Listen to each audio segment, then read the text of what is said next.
بسم الله الرحمن الرحيم وعلم آدم الأسماء كلها ثم عرضهم على الملائكة فقال أنبئوني بأسماء هؤلاء إن كنتم صادقين قالوا سبحانك لا علم لنا إلا ما علمتنا إنك أنت العليم الحكيم. وعلم آدم الأسماء او ويخود الآدم عليه السلام تنمنا كلها طول ثم عرضهم بي پیش کرل دا نمنا على الملائكة فملائكو باني فقال فسئوه هغويتي انبئوني بأسماء هؤلاء خبر را کئی ماتا فنمونو دا دیسی زنبانی ان کنتم صادقین کچریئی تاسو رشتینی. قالوا نوې د ملائکو سبحانك پاکی د تعالی رای الله لا علم لنا نشته د علم مونږ ته الا مگر هغه ما علمتنا کم چې تا مونږ ته علم را کړی دی انک بشک ته چې انت العلیم الحکیم ته علم والا او حکمتون والا. مخکینی آیاتونو کې د آدم علیه السلام اجمالا تعارف وشو وزدلته کې د آدم علیه السلام او د انسانانو تفصیلا تعارف چې دی نو هغه کېږي. مخکې چې دی هلته کې الله رب العالمین مختصر خبره وکړه چې انی اعلم ما لا تعلمون. وس الله رب العالمین حکمتونه بیانوي چې په دې خبره کې د الله رب العالمین کم کم حکمتونه پوشیده دي. الله رب العالمین دلته یو کار دا کوي چې وس د ملائکو په علم کې د وسه پورې دا خبره نه ده چې د څه دپاره د انسان ته دومره لوی حیثیت چې دی هغه ورکړی شوی دی. نو اوس یې الله رب العالمین د ملائکو په علم کې هم راولي چې هغه وجه څه ده چې انسان له دومره لوی حیثیت او شرافت ورکړی شو. نو الله رب العالمین انسان ته شرافت ورکړو، بهتروالی ولا ورکړو، او د دغه بهتروالی د پاره وجه چې دی نو هغه علم وګرځول چې د علم په وجه باندې هغه په نورو خلکو باندې او په نورو په ملائکو باندې او په هغوی باندې غوره کړلو. او دا علم چې دی په انسانانو کې هم د بهتروالی او د شرافت یو لوی نسبت دی. نو الله رب العالمین آدم علیه السلام ته علم د نومونو ورکړی و، د دې په وجه باندې آدم علیه السلام چوت کو. وعلم آدم الاسماء نو دا علم کی چې کم ضمیر دی د الله رب العالمین طرف ته راجع دی چې الله رب العالمین آدم علیه السلام ته د اسماء علم ورکو. وس آدم علیه السلام ته د علم څنګه ورکو، په کومه طریقه باندې ورکو؟ یو خبره دلته داسې کیږي چې د ملائک په ذریعه باندې ورکو چې ملائک به یې رالیږل او هغوی به ورته هغه ملائکو ورته دا وښودل. دویمه خبره داسې کیږي چې د وحی په ذریعه باندې لکه څنګه چې الله رب العالمین نورو پیغمبرانو ته وحی کړي ده نو په دې ذریعه باندې. دریمه خبره دا کیږي چې الله رب العالمین براه راست ورسره خبرې وکړلې او د هغې په ذریعه باندې آدم علیه السلام ته د اسماء او د علم او د هغې د نومونو علم او د هغې فایدې چې دی هغې ورته وروښودلې. نو په دې کې راجح قول دا دی چې الله رب العالمین براه راست ورسره خبرې کړې دي، ځکه چې رسول مبارک صلی الله علیه وسلم هم فرمایي چې آدم علیه السلام هغه پیغمبر دی چې الله رب العالمین ورسره براه راست خبرې کړې دي. نو چې الله ورسره خبرې کړې دي نو دا علم یې ورته هم په خپله براه راست ورکړی دی. او بیا دلته وایي چې آدم الاسماء كلها الله رب العالمین علم چې کم ورکو نو د نومونو یې وله ورکو، د ټولو نومونو یې وله ورکو. نو د دې اسما نه مراد څه دي؟ دا کم نومونه دي؟ نو یوه خبره دا کېږي چې د الله رب العالمین نومونه دي، نو دا غیر جواب دا کېږي چې که د الله نومونه نو د الله نومونه خو ملائکو له هم ورتلل، نه خو چې د ملائکو نه تپوس شوی هغوی به هم جواب کړی وی. دویمه خبره دا ده چې دا د ملائکو نمونه دي چې د ملائکو نمونه یې ورته ښودلي خو په دې خبره باندې څه دلیل نشته مضبوط. درېیمه خبره دا ده چې الله رب العالمین ورته د آدم علیه السلام په الواد کې چې کم نیکان صالحان خلق او پیغمبران پیدا کیږي د هغې نمونه یې ورته ښودلي او بعضې تفسیرونو دې ته راجح هم ویلي ده چې دا خبره یې وکړل نو په دې سره ملایکو باندې برتري حاصله شول چې ستاسو دا کم اعتراض دی دا غلط دی ځکه چې که په بني آدمو کې کمزوري خلک هم دی خو ډېر ښکلي او بهترین او نیکان او پیغمبران هم چې دی نو هغه به د آدم علیه السلام په الواد کې راځي. او بیا څلورمه خبره په دې کې دا کېږي چې هغه په دنیا کې چې دا څومره سامانونه دی او څومره څیزونه دي نو د دې نومونه او د دې پیدې چې دی الله رب العالمین ورته ښودلی یو څیز یې ورته ښودلی و د هغې نوم یې ورته هم ښودلی و او د هغې پیدې ورته هم ښوولې چې دا څیز دی او دا نوم دی او د دې به دا پیدې او دا به یې کاري ځکه چې آدم علیه السلام دنیا ته نوې را روان دی نو کله چې یو ځای ته سړی نوې ځي نو د هغه ځای په طور طریقه په عادت او په دې خبرو باندې نه پوهیږي نو په دنیا باندې پوهولو بیا د څیزونو په پیدم پوهولو لکه اوس اوبه دي نو اوبه به څه کار کوي نو دا به د څښاک کار کوي دا به تند وجني یا دا به صفایي کوي دا کارونه به کوي نو نوم یې ورته وښو دې ته ما یعنې اوبه ورته وایي او دا د دې کارونه دي. بیا خوراک یې ورته وښو چې دا خوراک دی او په دې طریقه به دا کیږي دا لوښي او دا څیزونه دي په دې طریقه باندې به دا استعمالیږي. اوس دلته یوه خبره دا ده چې کلها نو کل خبره کیږي چې ټولو څیزونو نومونه نو دلته دا کل چې دی دا کم یو کل دی یو عرفي دی یو استغراقي دی نو دا دلته چې دی دا عرفي دی استغراقي نه دی یعنی د هر یو څیز نوم او پیدا ورته نه ده ښودلی شوي ولې چې دا علم خو صرف او صرف د الله رب العالمین سره دی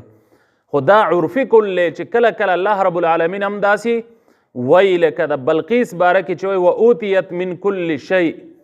د سلیمان علیه السلام چې کله بلقیس ته خط ولیږلو نو هغه ځای کې آیاتونو کې بلقیس باره کې راځي چې واوتیت من کل شی هغې ته هر یو څیز ورکړی شوی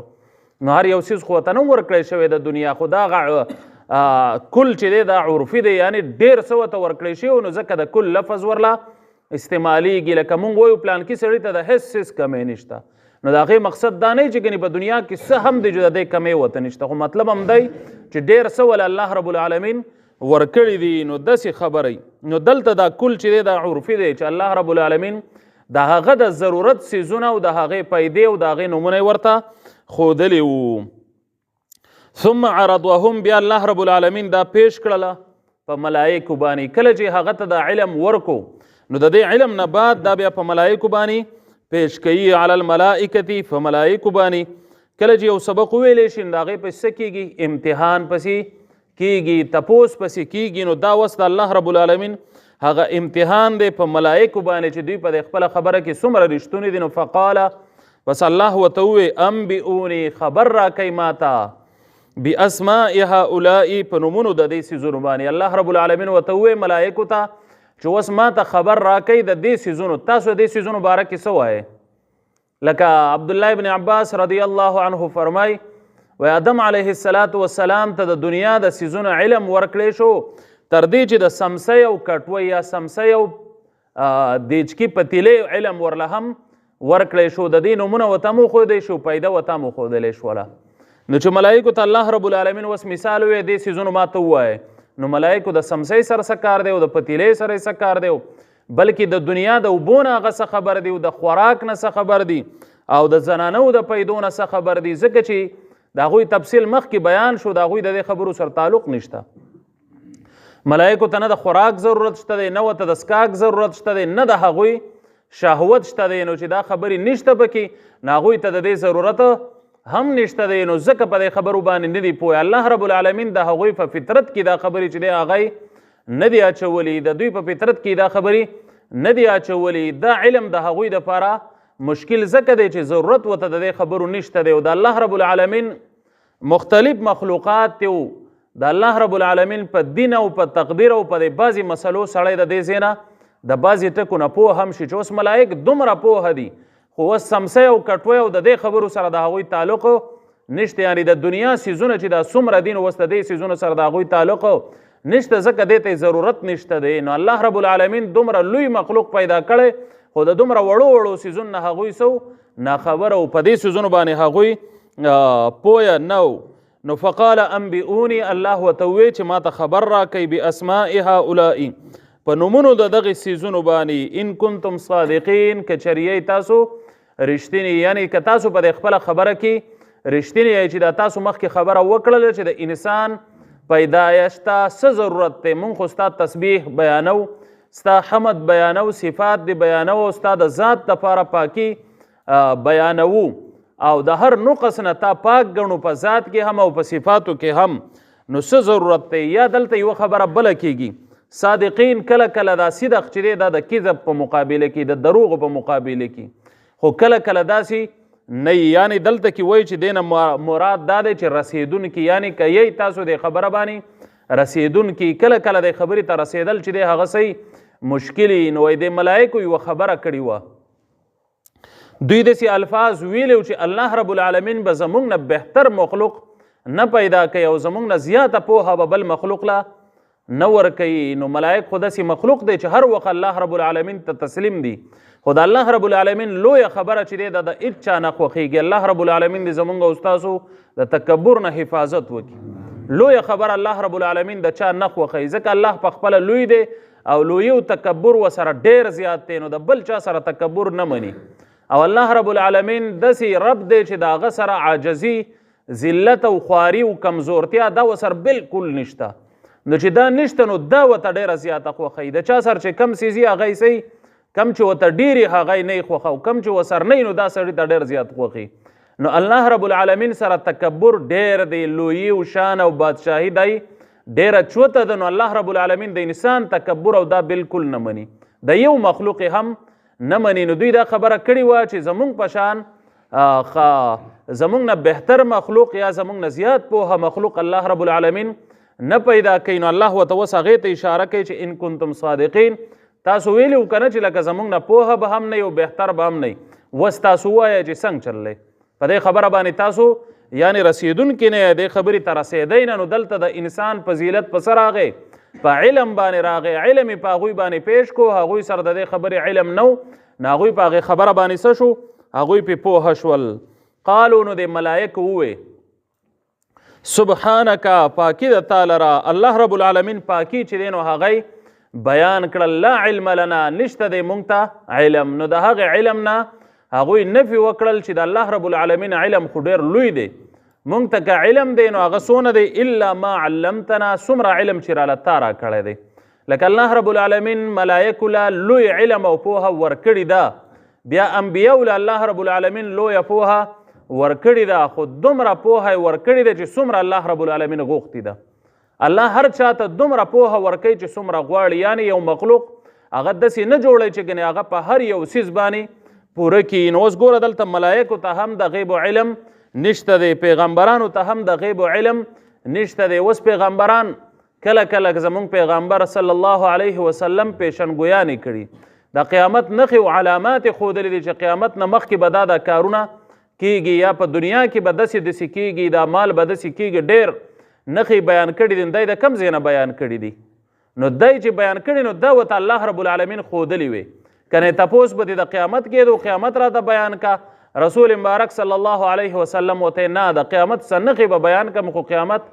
نشم بیانولی، هغه صرف او صرف الله رب العالمین ته علم دی. نو د کومو څیزونو علم چې الله رب العالمین وله ورکړی حق علم دی، نو دې ملایکو هم په دې باندې اقرار وکړو چې الا ما علمتنا، زمونږ سره خو صرف دومره علم دی، زمونږ پوهه خو صرف دومره ده چې څومره راله تا را کړي ده. دویمه خبره په دې کې دام ده چې پرونی آیت کې مونږ ویلو چې الله رب العالمین د ملایکو ته ولې داسې وویل، نو دا د تعلیم د مشورې دپاره وه. نو بیا پکې دویمه خبره دا وشول چې د ملایکو د هغې وینا نه پته ولګېدل چې کله مشوره د چا نه واخیستلی شي نو طریقې هم الله رب العالمین ښیي چې مشوره کې به څه کوې، په خپله خبره به ودرېږې نه، چېرته هم مشوره دې ورکړله، اوس چې کم سړی مشوره لې هغه ته یې پرېږده چې الله ورته څه په زړه کې واچول، بس دقه خبره ده، په خپله مشوره باندې ودرېدل بیا نه دی پکار. او کله که د انسان نه یوه غلطي وشي، انسان هم مخلوق دی او ملایک هم مخلوق دی، نو د غلطۍ نه بعد الله رب العالمین ته راګرځېدل په هغه کتابونو کې وایي اذا فاتک الادب فلزم الصمت، ادب چې د نه پوت شو نو په ځان خاموشي لازمه که، چانه غلطي وشي او هغه صفایي پیش کوي نو هغه ټیم کې صفایي نه پیش کیږي بلکې د غلطۍ پسې بله غلطي کیږي نو ملائک دا کار نه کوي بلکې د الله رب العالمین صفایي بیانوي پاکي بیانوي او د دې دپاره بیانوي چې ګورې الله زمونږ مقصد اعتراض نو خو به دې خبره نه پوهېدون د ناپوهتیا د وجې نه زمونږ نه داسې خبره شوي ده انک انت العلیم الحکیم بېشکه ته لوی علم والا او لوی حکمتونو والا یې نو ملائک هم د الله رب العالمین صفت په دې باندې وکړو چې د الله علم ورته ښکاره شو چې الله ستا علم او ستا پوهې ته موږ چېرته رسو او ستا په حکمتونو باندې موږ چېرته پوهېږو چې ستا سره ډېر زیات لوی حکمتونه دي الله دې عمل کولو توفیق را نصیب صلی الله تعالی علی خیر خلقه محمد وعلى آله